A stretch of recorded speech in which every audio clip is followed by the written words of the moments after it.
Good soggy afternoon and welcome to the Team Midris channel. It's one of those days where we're waiting to see if the garage floods, so here's a quick vlog.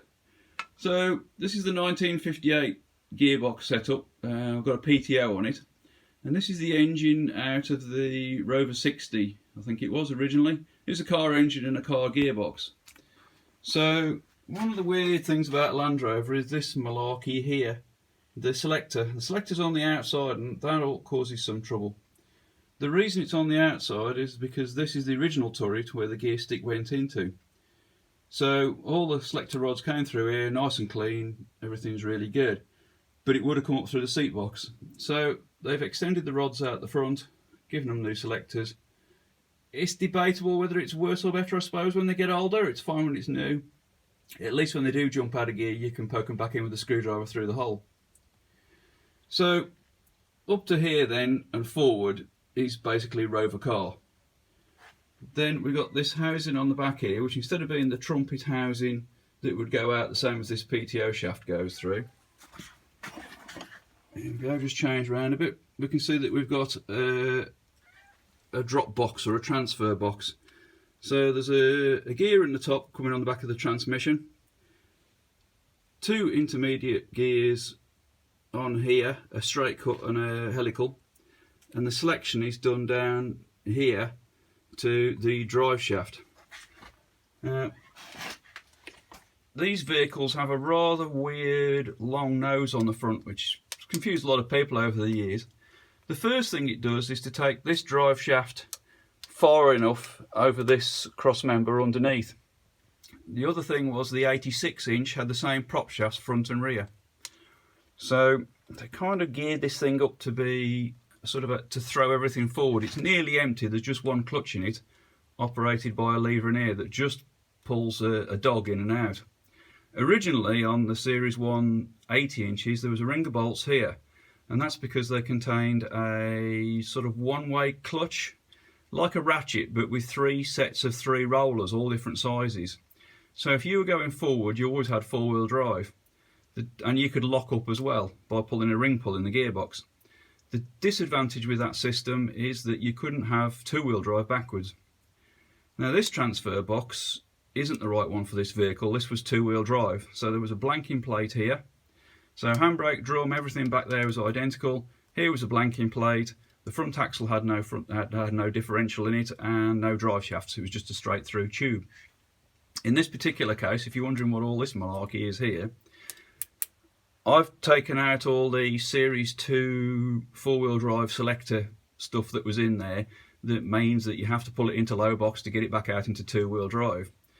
I've extended the rod out the front, made a detent for it, so I've now got four-wheel drive, two-wheel drive select there, high and low there, completely separate. The linkage here reverses it and makes it neat so that when both levers are forward, you're in high box two-wheel drive. When both levers are back, you're in low box four-wheel drive. So it just keeps it quite neat. So that's the history of this sort of transfer box. The actual gearbox changed over the years. This is pretty much the same gearbox that was in the Series 3, but they made the side housing bigger to take synchromesh on third, fourth, first and second. This is only synchromesh on third and fourth. Because it's back in the day, you get a proper dipstick, you get a proper nice big filler, there's a lid above it so you can easily just glub oil straight in there. There's a breather hole in the top of this plate and a breather hole on top of the PTO. Some early problems with these were they're designed to be too full and they would load transfer box oil into the gearbox. But I've never had this problem with this one. They are quite stoutly made. There's a decent bracket. That must be like 3 or 4 mil there. It's got a spacer plate on it. They do rot from the inside out, unfortunately, if they get the chance. I've tended to restore this one to a keep it going rather than changing everything out. So there's a lot of repair work on it, but it's still its original chassis, original gearbox, original engine. I've got slightly different axles on it because the front axle I wanted it to be four-wheel drive.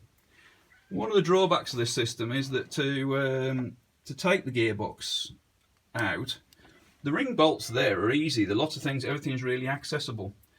The pain is that you have to remove the prop shaft, remove the handbrake drum, remove the flange, remove this plate, then you've got room to remove this big pin down here that the intermediate gears sit on, with that bolt there just into a little slot. Not too bad to get out actually, not usually badly seized in.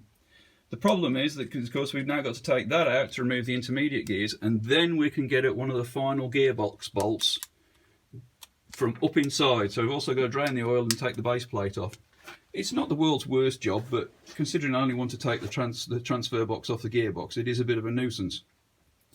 One difference I found between the Series 1 gearbox and the Series 3 was that to take the extra horsepower of the 2 1/4, they'd made all the bearing fittings inside. They're all interference fit on the Series 3.